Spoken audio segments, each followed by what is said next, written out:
प्रिय विद्यार्थियों, मुद्रा की परिमाण सिद्धांत का टॉपिक आज के हमारे वीडियो का होगा। यद्यपि मैंने पिछले सप्ताह भी इस पे एक वीडियो बनाया था, किंतु चूँकि यह टॉपिक स्नातक द्वितीय वर्ष के समष्टि अर्थशास्त्र प्रश्न पत्र में है, स्नातक तृतीय वर्ष के मुद्रा परिमाण एवं बैंकिंग प्रश्न पत्र में है एवं स्नातकोत्तर पूर्वार्ध में प्रीवियस के सेकंड पेपर समष्टि उच्चतर अर्थशास्त्र में है। अतः तीनों कक्षाओं के मद्देनज़र पुनः थोड़ी गहराई के साथ यह वीडियो बना रहा हूँ। विद्यार्थियों, परिमाण का अर्थ समझना सबसे उपयोगी एवं आवश्यक है। परिमाण का अर्थ होता है मात्रा। मुद्रा के परिमाण का सिद्धांत मुद्रा की मात्रा का सिद्धांत है, यानी अर्थव्यवस्था में मुद्रा की मात्रा कितनी है, नोट व सिक्कों की मात्रा कितनी है। किसी भी अर्थव्यवस्था में मुद्रा की मात्रा उसके केंद्रीय बैंक जैसे कि भारत में रिजर्व बैंक ऑफ इंडिया द्वारा नियंत्रित होती है। साथ ही साख मुद्रा वाणिज्यिक बैंकों द्वारा घटाई बढ़ाई जाती है, जिसका भी अंततः नियंत्रण केंद्रीय बैंक के हाथों में ही होता है। विश्व में सबसे पहले क्वांटिटी थ्योरी ऑफ मनी मुद्रा परिमाण सिद्धांत का प्रतिपादन 16वीं शताब्दी में डेवन जत्ती ने किया था। 1792 में डेविड ह्यूम ने इस सिद्धांत की विस्तृत व्याख्या की। तत्पश्चात फिशर एवं कैम्ब्रिज अर्थशास्त्रियों और मिल्टन फ्रीडमैन ने क्यूटीएम की अपने अपने ढंग से व्याख्या की। क्यूटीएम यानी क्वांटिटी थ्योरी ऑफ मनी में मुद्रा की मात्रा यानी परिमाण एवं मुद्रा की मांग, मुद्रा के मूल्य एवं कीमत स्तर के मध्य संबंध की व्याख्या की गई है। 4 चीज़ें हैं बच्चों: मुद्रा की मांग, मुद्रा की पूर्ति यानी मात्रा यानी कि परिमाण, मुद्रा का मूल्य और वस्तुओं का मूल्य यानी कीमत स्तर। ये 4 इनकी व्याख्या है। मुद्रा का मूल्य क्या होता है? मुद्रा का मूल्य मुद्रा की एक इकाई की क्रय शक्ति को बताता है, यानी कि 1 रुपये में आप कितनी वस्तुओं को क्रय करने की शक्ति रखते हो, वह मुद्रा की क्रय शक्ति है, जो कि भारत में अलग होगी, अमेरिका में अलग होगी। भारत में भी जनवरी में अलग होगी और दिसंबर में अलग होगी, क्योंकि वस्तुओं की कीमतें परिवर्तनशील। एक उदाहरण लेते हैं। यदि 4 रुपये में 1 किलो टमाटर आ रहे हैं, 4 रुपये बराबर 1 kg टमाटर, तो मुद्रा की एक इकाई की क्रय शक्ति होगी VM is equal to value of money, मुद्रा का मूल्य बराबर 1 रुपया बराबर 1 किलो टमाटर भाजक 4 रुपये इज इक्वल टू 250 ग्राम, यानी पाव भर। 1 रुपये में पाव भर टमाटर आए। अगर 4 रुपये के 1 किलो टमाटर हुए तो 1 रुपये के 250 ग्राम। तो मुद्रा की क्रय शक्ति हो गई, 1 इकाई मुद्रा में 250 ग्राम टमाटर आते हैं।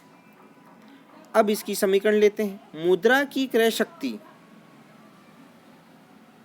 और कीमत स्तर के बीच विपरीत संबंध होता है, यानी कि VM is equal to 1/P, value of money is equal to 1/P, P for price level. VM की इक्वेशन आप समझ गए होंगे। अगली स्लाइड पे चलते हैं। QTM मुद्रा परिमाण सिद्धांत का फिशर का दृष्टिकोण। विद्यार्थियों, फिशर के दृष्टिकोण को लेन देन समीकरण भी कहते हैं। अब सरल भाषा में मैंने अपने शब्दों में इसे यहाँ लिखा है कि फिशर के अनुसार मुद्रा की मांग लेन देन के उद्देश्य से की जाती है तथा सामान्यतः स्थिर रहती है, यानी कि एक व्यक्ति 1 महीने में जितना लेन देन या मांग कर रहा है, अगले महीने भी लगभग उतनी करेगी। आपके परिवार का बजट या मासिक खर्च लगभग हर महीने उतना ही होता है। किन्हीं विशेष परिस्थितियों में ही इसमें परिवर्तन आता है। तो जो सामान्यतः स्थिर रहती है, अतः जो मुद्रा की पूर्ति यानी कि मुद्रा की मात्रा यानी कि मुद्रा का परिमाण ही कीमत स्तर को और मुद्रा के मूल्य को निर्धारित करता है। यह सिद्धांत हो गया जो ये बताता है कि मुद्रा की मांग तो स्थिर है, लेकिन मुद्रा की पूर्ति बदलती है, और जो बदलती है वही कीमत स्तर को निर्धारित करती है, और वही मुद्रा की पूर्ति मुद्रा के मूल्य को भी प्रभावित करती है। अब फिशर के दृष्टिकोण की कुछ मान्यताएं।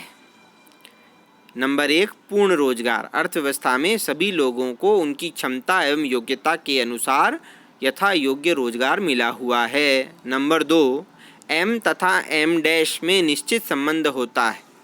एम का मतलब तो हो गया मुद्रा, नोट एवं सिक्के, तथा एम डैश का मतलब हो गया साख मुद्रा, जो बैंकों में पड़े हमारे एटीएम कार्ड और चेक वगैरह की सहायता से जो एक ही मुद्रा को बैंक कई गुना कर देते हैं, वो साख मुद्रा होती है। इसके ऊपर एक अलग वीडियो मैं आपके लिए बना दूंगा कि साख मुद्रा क्या होती है। तो फिशर मानता है एम तथा एम डैश में निश्चित संबंध होता है और वह संबंध अल्पकाल में स्थिर रहता है। पॉइंट नंबर 3, पी निष्क्रिय तत्व है जो बदलता नहीं है, अन्य तत्वों द्वारा प्रभावित या परिवर्तित होता है। वो कह रहा है कीमत जो होता है वो बदलता नहीं, लेकिन ये अन्य तत्वों द्वारा प्रभावित होता है। जैसे कि मुद्रा की पूर्ति बढ़ जाएगी तो कीमत भी बढ़ जाएगी, पी बढ़ जाएगा, मुद्रा की पूर्ति घट जाएगी तो कीमत भी घट जाएगा। चौथा पॉइंट है अल्पकाल में टी व वी स्थिर रहते हैं। टी का मतलब होता है ट्रेड या ट्रांजैक्शन या सौदों की संख्या, और वी का मतलब होता है वेलोसिटी ऑफ मनी, मुद्रा का प्रचलन वेग। इनके बारे में आगे वाली स्लाइड में समीकरण आ रही है। 5वां पॉइंट है वी व टी दोनों स्वतंत्र तत्व हैं। स्वतंत्र का मतलब हुआ कि ये किसी अन्य तत्व से प्रभावित नहीं होते। जैसे कि जो पी है वो एम से प्रभावित हो रहा है, लेकिन वी और टी एम से प्रभावित नहीं होते। अब फिशर के जो उपरोक्त संबंध था मुद्रा की पूर्ति और वस्तु की कीमत तथा मुद्रा की कीमत में, उसको चित्र द्वारा समझते हैं। इसके 2 भाग कर लेते हैं। ए, फिशर के अनुसार मुद्रा की पूर्ति और वस्तु की कीमत में सीधा और आनुपातिक संबंध होता है।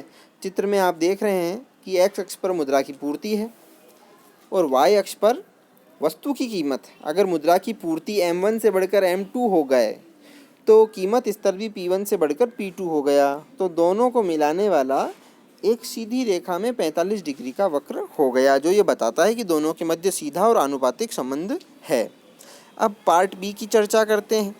मुद्रा की पूर्ति और मुद्रा के मूल्य के बीच, देखो ए में तो वस्तु की कीमत थी और बी में मुद्रा की कीमत या मुद्रा का मूल्य, तो मुद्रा की पूर्ति और मुद्रा के मूल्य के बीच विपरीत तथा आनुपातिक संबंध होता है। चित्र में देखिए, एक्स अक्ष पर मुद्रा की पूर्ति है, लेकिन वाई अक्ष पर अब मुद्रा का मूल्य आ गया है। अगर मुद्रा की पूर्ति प्रारंभ में 0 M1 थी तो मुद्रा का मूल्य 0 V1 था। अब अगर मुद्रा की पूर्ति बढ़कर OM2 हो जाएगी तो मुद्रा का मूल्य घटकर OV2 हो जाएगा। अर्थात मुद्रा की पूर्ति में M1 M2 के बराबर वृद्धि करने पर मुद्रा के मूल्य में V1 V2 के बराबर कमी हो गई। विद्यार्थियों, आपको ये पता होगा कि कोई भी वस्तु जब हमारे पास में कम होती है तो हमारे लिए उसका मूल्य ज़्यादा होता है, लेकिन जैसे ही वो वस्तु हमारे पास अधिक मात्रा में हो जाए तो उसका मूल्य हमारे लिए घट जाता है। मुद्रा के संबंध में भी यही चीज़ लागू होती है। जब मुद्रा की मात्रा कम होती है तो उसका मूल्य अधिक होता है, लेकिन मुद्रा की मात्रा बढ़ने के साथ साथ मुद्रा के मूल्य में कमी आती है। अब हम फिशर के समीकरण की बात करते हैं। जो संकेत अक्षर पूरे वीडियो में बीच बीच में आते रहे, उनको एक समीकरण के रूप में प्रस्तुत करते हैं। फिशर ने 1911 में the purchasing power of money, ये उनका एक रिसर्च पेपर था, जिसे बाद में पुस्तक के रूप में भी प्रकाशित किया गया। वापस सुने, 1911 में the purchasing power of money में अपना लेन देन समीकरण दिया। अब ध्यान रखें, 2 नंबर के क्वेश्चन में यदि लेन देन समीकरण आए तो आप समझ जाइएगा कि ये फिशर के समीकरण के बारे में बात कर रहा है। समीकरण है MV is equal to PT या PT is equal to MV। BA first year, second year, third year तक इतना समीकरण पर्याप्त है, लेकिन जब हम MA की बात करते हैं तब हमें समीकरण को थोड़ा बड़ा करना चाहिए, और अगर स्नातक के विद्यार्थी भी बड़ा समझ लें तो उनके लिए फ़ायदेमंद है। PT is equal to MV plus M dash V dash. अब P का मतलब हम समझ गए, प्राइस, वस्तु की कीमत, T यानी ट्रांजैक्शन, लेन देन। तो P इंटू T, टमाटर 4 रुपये किलो हैं और आपने या पूरी जनता ने 10 बार खरीदे, तो T हो गया 10, 10 इंटू 4 यानी 40, यानी कि टमाटर वाले की कुल बिक्री कितनी हो गई, 40 रुपये की। तो बाजार का आकार हो गया 40, और वो कैसे निकाला, प्राइस इंटू ट्रांजैक्शन। समझ गए, कीमत इंटू लेन देन के सौदों की संख्या। तो ये हो गई मुद्रा की या कुल मांग।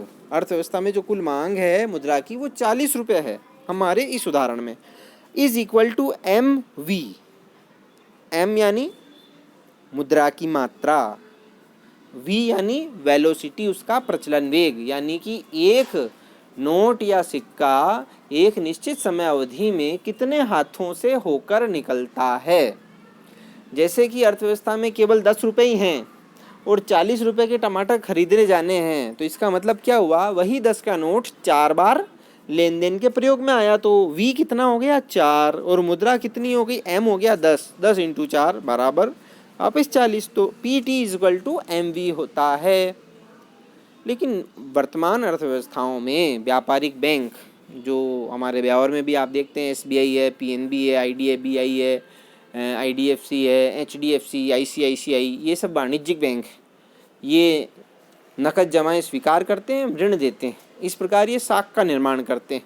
तो जो साख मुद्रा होती है उसे M1 कहा गया है, और साख मुद्रा की जो वेलोसिटी या प्रचलन वेग है उसे V डैश कहा गया है।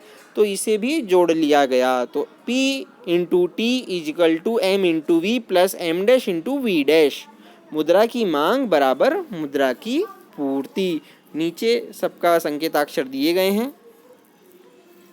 तो इस प्रकार से हम देखते हैं कि फिशर ने अपने समीकरण में मुद्रा की पूर्ति में चलन मुद्रा, नोट व सिक्के M के साथ साथ साख मुद्रा M डैश को भी सम्मिलित किया है।